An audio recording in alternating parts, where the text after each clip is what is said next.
quiero compartirles una palabra que para mí ha sido de bendición. Dios me habló y sé que les va a hablar a ustedes. Se tituló ¿Huyendo de Dios? Es una pregunta y está en Jonás. La cita la leemos, gracias Freddy.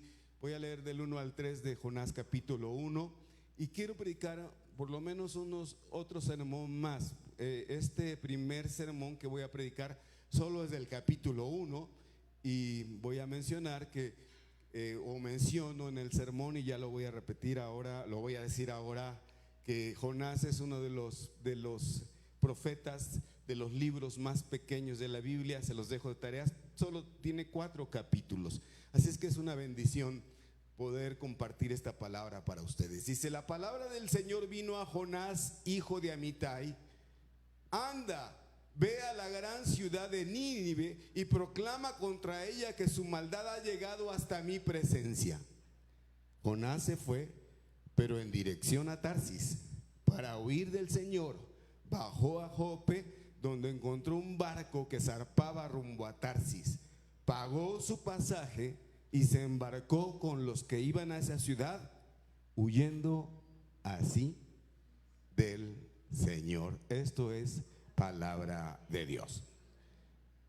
Quiero declarar que Dios es un Dios de misericordia. Si está usted de acuerdo, diga amén.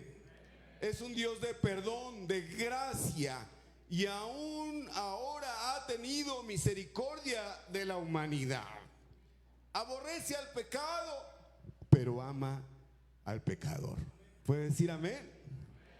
Para salvar a los pueblos y a los individuos usa a sus siervos. Los usa como instrumentos a los que ya antes ha llamado para salvarlos y los ha ponderado con su Espíritu Santo. Amén.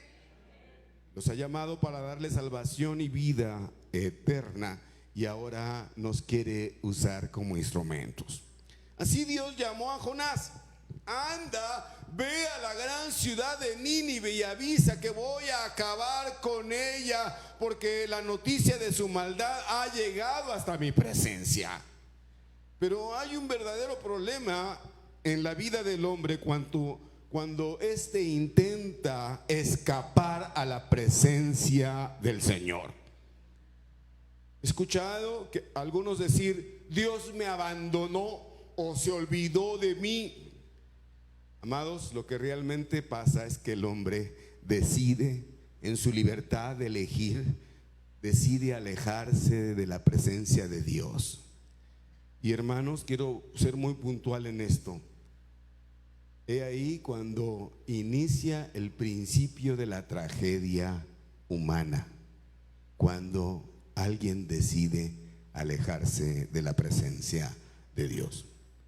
La verdadera soledad del hombre es cuando intenta alejarse de Dios, vivir sin cobertura de Dios. Es el principio de la calamidad humana. El salmista dice: bajo sus alas estamos seguros, aunque ruja la tormenta. Está aludiendo a esa ave que cuida a sus polluelos.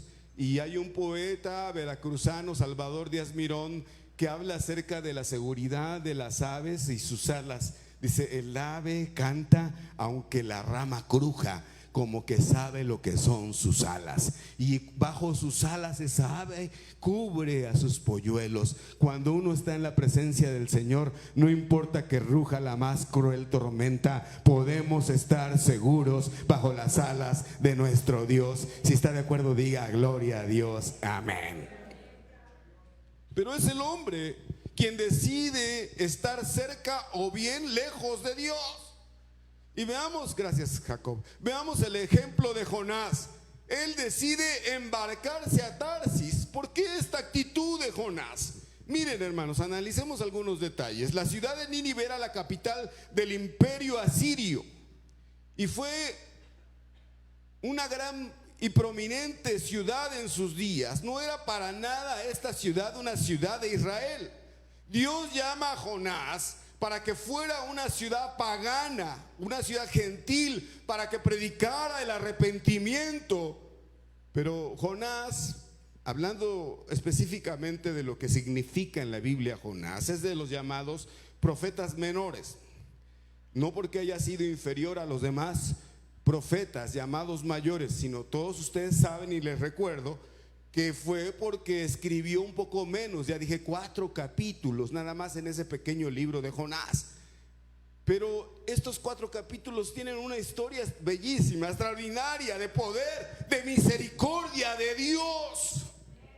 Y de una vez diré aquí, para aclarar, un profeta es aquel que tiene la misión de llamar al arrepentimiento, sí, advertir lo que va a suceder si no se arrepienten, y lo que sucederá entonces si se arrepienten. No es aquel que dice va a ser destruido y ya no. El profeta va y dice: si ustedes no obedecen al Señor, si ustedes no se arrepienten, entonces va a suceder esta calamidad, ¿verdad?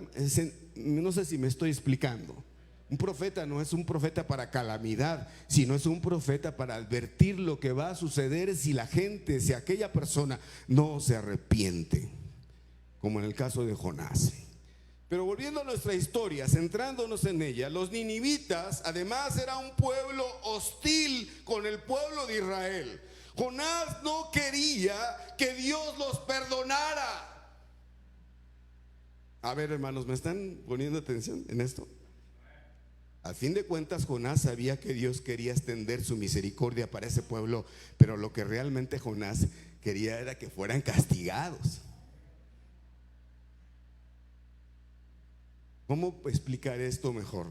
Voy a tratar de ser un poco simplista, si me permiten, y ejemplificarlo. Por ejemplo, no se le puede pedir a uno que le va a la América que pida para que gane el Guadalajara, por ejemplo, para explicar un poco más, ¿no?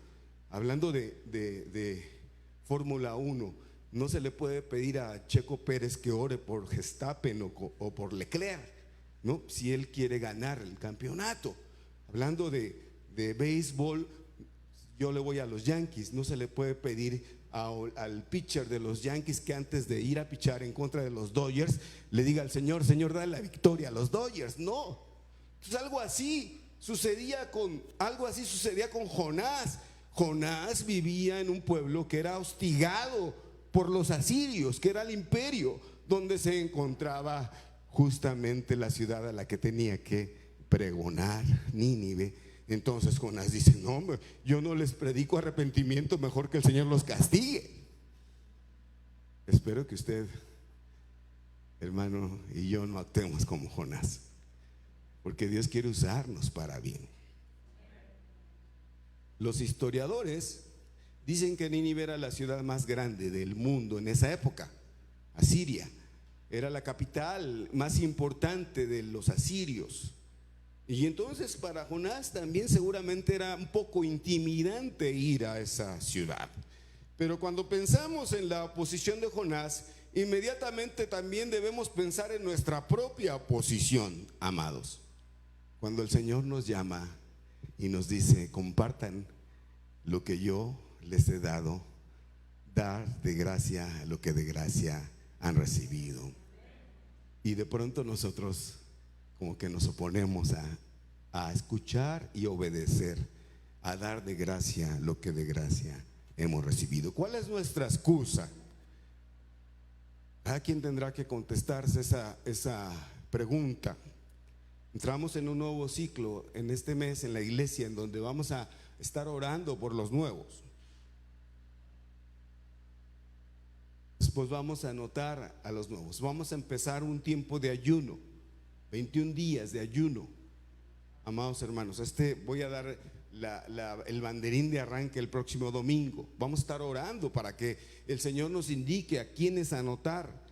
Bueno, amados hermanos, esperamos que cada uno de nosotros no tenga excusas como Jonás, que podamos decir: yo quiero asumir mi papel. Pero ¿por qué escogió Jonás Tarsis como su destino en vez de obedecer la palabra del Señor? ¿Por qué Jonás quería ir tan lejos? Y ahorita les voy a mostrar qué tan lejos. No sé si me puedas ayudar. Miren, ahí está. Acá está en este punto rojo donde se encontraba el primero, donde se encontraba Jonás. Y le dice el Señor: ve al norte, ve a Nínive. Y él se fue al lado opuesto. Pero usted pudiera pensar: ¿Qué tan opuesto? Pues está acá abajo África, está Asia del lado derecho y está Europa. Y Tarsis era justamente en España. Entonces, a donde decide irse, se baja a Jope, al puerto, y en el puerto encuentra un barco que justamente iba hasta Tarsis, al sur de España.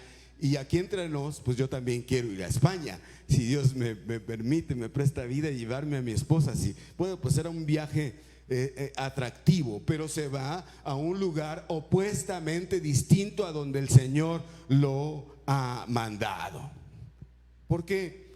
Porque Jonás intentaba alejarse lo más que pudiera de Nínive, pero además de la presencia de Dios. Hay una nave que partía a Tarsis, y entonces yo creo que en ese tiempo era importante ese lugar como puerto. Era un lugar que conectaba a África y a Europa, a otros lugares, a Asia. Y entonces él era su oportunidad para visitar España, para ir a ese lugar.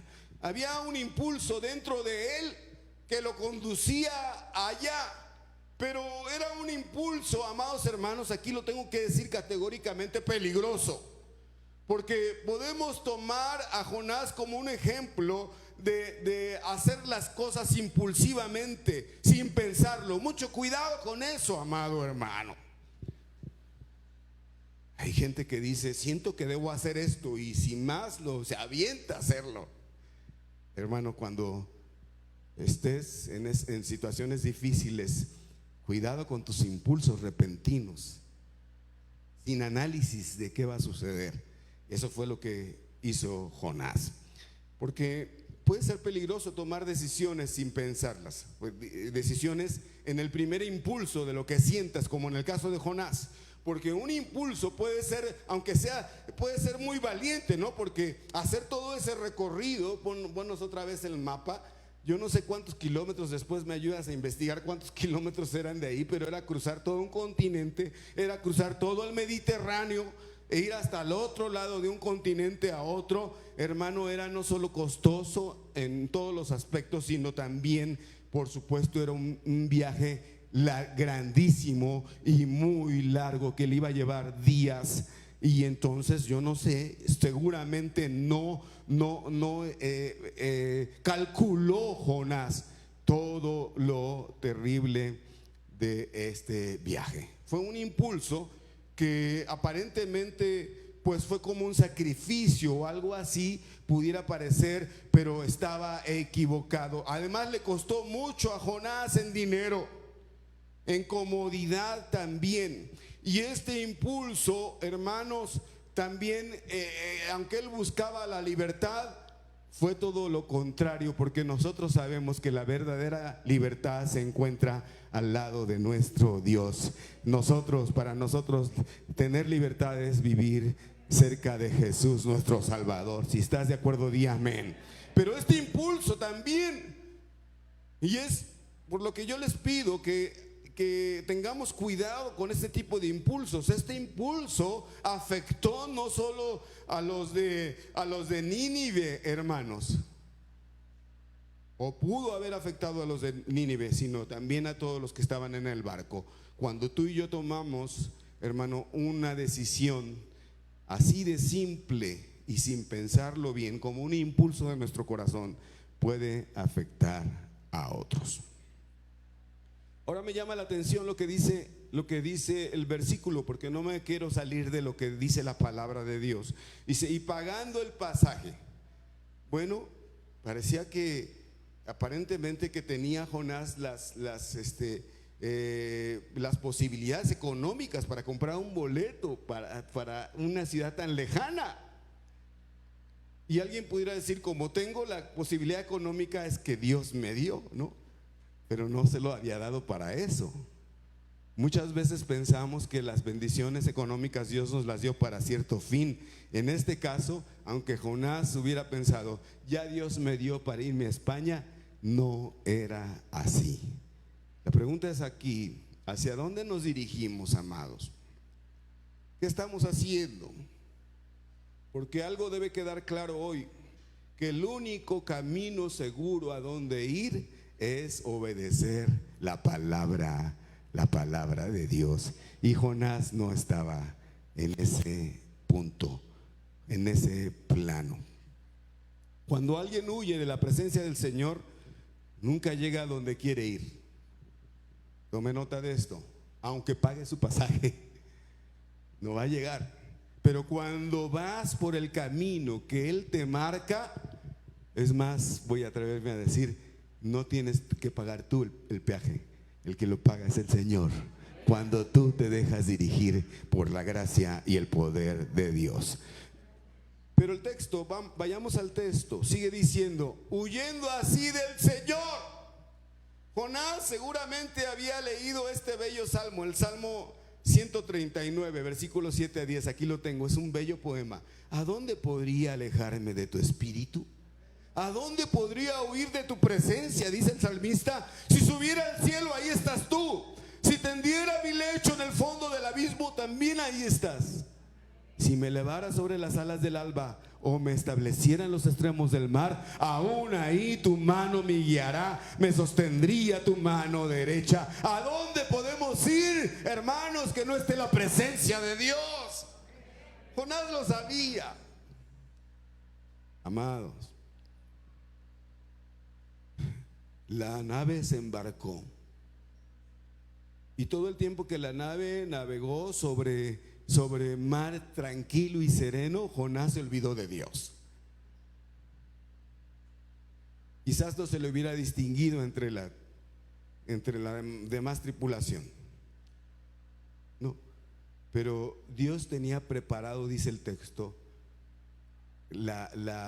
detener a Jonás de alguna manera. Dios envía una tormenta, dice el versículo 4.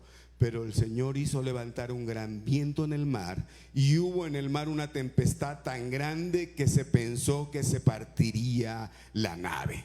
Me gusta mucho eso, pero el Señor hizo levantar una tormenta. Todos recordamos, amados hermanos, cuando nuestro Señor Jesús cruzó con los discípulos el mar de Galilea y estaba dormido, ¿no? Y empezó a hacer una grande tormenta. Recuerden ese pasaje, ¿verdad? Que lo despiertan los discípulos y le dicen: Señor, despierta, no te da temor que perecemos aquí.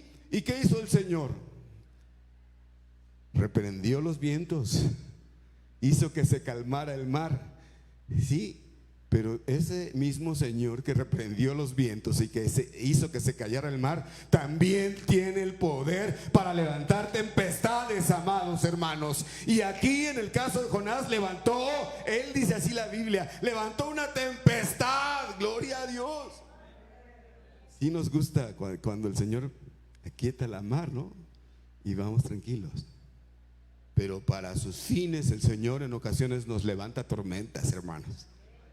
Bueno, dijeron algunos amén, aunque no nos guste tanto. ¿A quién le gustó lo de la pandemia? Este bebé es un bebé de la pandemia, ¿verdad? Nació durante la pandemia. Bueno, vamos, no que sea de la pandemia, sino durante la pandemia. Es de ustedes y es del Señor, o el Señor se los prestó, pues. Y otros niños, otros bebés también nacieron durante la pandemia. ¿Y a quién nos gustó a quién le gustó ese tiempo de la pandemia? Hermanos, menos a los que ya 2 o 3 veces les ha dado COVID, y entre ellos algunos de los que estamos aquí ya por lo menos 2 veces de COVID. Pero Dios ha tenido misericordia de nosotros. Pero yo establezco aquí, el mismo Señor que calmó la tempestad también puede provocarla para nuestro bien, para bendición a nosotros, aunque no nos guste. Pero ¿qué estaba haciendo? Jonás yo creo que dijo: cada quien su tormenta, ¿no? ¿Y él qué hizo? Se fue a dormir, amados hermanos. En su intento de olvidar sus propios conflictos, en su intento de olvidar que se había alejado del plan de Dios para su vida, en el propósito de olvidar sus problemas y esa situación interna por la que atravesaba, mejor se fue a dormir. ¿A cuánto nos pasa eso? Que de pronto, con el afán de olvidar nuestros problemas, ¿no?, familiares o problemas en el trabajo, dice, mejor hay que echarnos, mejor vámonos a dormir, ¿no?, olvidar un poco eso. Eso fue lo mismo que hizo Jonás. Era indiferente a la tormenta de afuera. Él se durmió, no sabía realmente la gravedad de lo que estaba sucediendo allá, porque estaba dormido. La iglesia y cada uno de nosotros tenemos que abrir los ojos y percatarnos de las tormentas que se están viviendo a nuestro derredor. Somos llamados a hacer algo por los necesitados. Le pregunta al capitán, ¿qué tienes, dormilón? Levántate y clama a Dios. Parece ser que ya los demás habían hecho lo propio y no había habido resultado. Y de pronto entonces el capitán baja y ve dormido a Jonás y dice, pues a ver si el Dios de este que está aquí hace algo, porque todos hemos clamado a nuestros dioses y no ha sucedido nada. Y entonces entra en escena Jonás. Y me gusta mucho lo que la palabra de Dios dice, da un testimonio muy bello Jonás, y con esto ya estoy casi terminando. Le dijeron, vamos a echar suertes, y lo incluyeron a Jonás. Vamos a echar suertes, y resulta que la suerte, la lotería, ¿han jugado lotería ustedes? Jueguen lotería si se quieren sacar la lotería, hermanos, porque si se quieren sacar la lotería y no compran boletos, pues no se la van a sacar. Y si compran boletos y se la sacan, no dejen de dar sus diezmos acá. Bueno, echaron la lotería y la suerte así cayó en Jonás. Y Jonás tuvo que reconocer y dice, yo soy el culpable de eso. Y no lo lincharon porque pues ya tenían problemas. Pero le dijeron, entonces, ¿qué vamos a hacer contigo? Y tú eres el causante de todo esto. Pero ¿por qué has hecho esto? Es que primero dijo, y aquí yo veo una bella señal de arrepentimiento. Yo temo a Jehová, dijo Jonás. Como que ya ese momento y todo lo que sentía internamente le había provocado el arrepentimiento, y dijo, yo temo a Jehová. No habló de algo extraño, habló de una convicción, habló de una fe, y ese testimonio lo da. Dice, yo temo a Jehová, y además da testimonio, Él es el Dios creador de los cielos, de la tierra y de la mar, por cierto, también. Así es que para que se termine todo este problema, aviénteme a mí a la mar. Pero lo primero que dice es, yo temo a Jehová. ¿Cuántos de los que estamos aquí tememos al Señor? Pero no, los que estamos aquí, los que hemos dicho amén, no intentamos huir de su presencia como Jonás, ¿verdad? Queremos ser obedientes a la voz del Señor. Diga amén si usted está de acuerdo. Entonces le dijeron, ¿qué haremos contigo para que el mar se aquiete? Dice, tómeme y écheme al mar, porque yo sé que por mi causa ha venido esta gran tempestad sobre vosotros. Y aquellos hombres, aunque intentaron poner la nave en tierra, no pudieron, porque el mar se iba embraveciendo más y más contra ellos. Entonces clamaron al Señor. ¿A cuál Dios clamaron? Al Dios de Jonás. Le pidieron y le dijeron, te rogamos ahora, Señor, que no perezcamos nosotros por la vida de este hombre, ni pongas sobre nosotros la sangre inocente, porque tú, Señor, has hecho como has querido. Y tomaron a Jonás y lo echaron al mar, y el mar se aquietó de su furor. Y temieron aquellos hombres a Jehová con gran temor, y ofrecieron sacrificios al Señor e hicieron votos. ¿Qué pasó? Entonces tomaron a Jonás, lo echaron. ¿Por qué pidió Jonás ser echado en el mar? Yo creo que se arrepintió primero, reconoció, le pidió perdón al Señor y tuvo compasión de los que no tenían nada por qué perecer, la gente que estaba en ese barco. Quizás también por un deseo forzado, permítame decirlo así mejor, de una manera romántica, por la total dependencia de Dios. Dice, écheme al mar, al fin yo amo a Dios, lo temo y Él va a cuidar de mí. Aunque no era tan fácil pasar por las que pasó. Después de todo, no hay lugar más seguro que arrojarte totalmente en las manos de Dios. Entonces los marineros cambiaron de temer a la tormenta. Ahora dice la palabra aquí que temieron al Señor. ¿Qué significa esto? Yo puedo leer entre líneas que hicieron votos delante del Señor, que reconocieron al Señor de Jonás como el único Dios, como el Dios que hizo la mar, los cielos y la tierra, como Jonás declaró, y que ellos entonces fueron librados por el poder, y esos marineros, esa gente de mar que estaba en el barco, tuvieron una fe genuina delante de Dios. Yo creo que sucedió ese milagro por el testimonio de Jonás, porque al arrojarlo, la mar se aquietó. Da la honra y la gloria a Dios. Amén.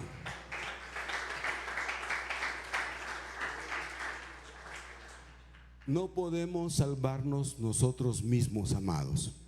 Necesitamos la ayuda de Dios. Si te encuentras deprimido, lejos de Dios, si te encuentras triste, es que muy probablemente has decidido alejarte de la presencia de Dios. Por último diré, alguien se tuvo que sacrificar por los demás. Jonás en algunos aspectos es tipo y figura de Jesús. Nuestro Señor Jesús se tuvo que sacrificar por nosotros. ¿Y cuántos días duró Jonás en el vientre del pez? Nuestro Señor Jesucristo tuvo que morir y al tercer día resucitar victorioso. Él es el único que nos puede ayudar. Si alguien se ha alejado de la presencia del Señor, es tiempo de que vuelva. Y usted y yo, si estamos cerca del Señor, no hay lugar en donde podamos estar más seguros que en la presencia del Señor. Y por último diré, si el Señor te ha indicado, ordenado que hagas algo, más vale que lo hagas, porque si no, el Señor va a hacer todo para que tú cumplas lo que el Señor te ha encomendado que hagas.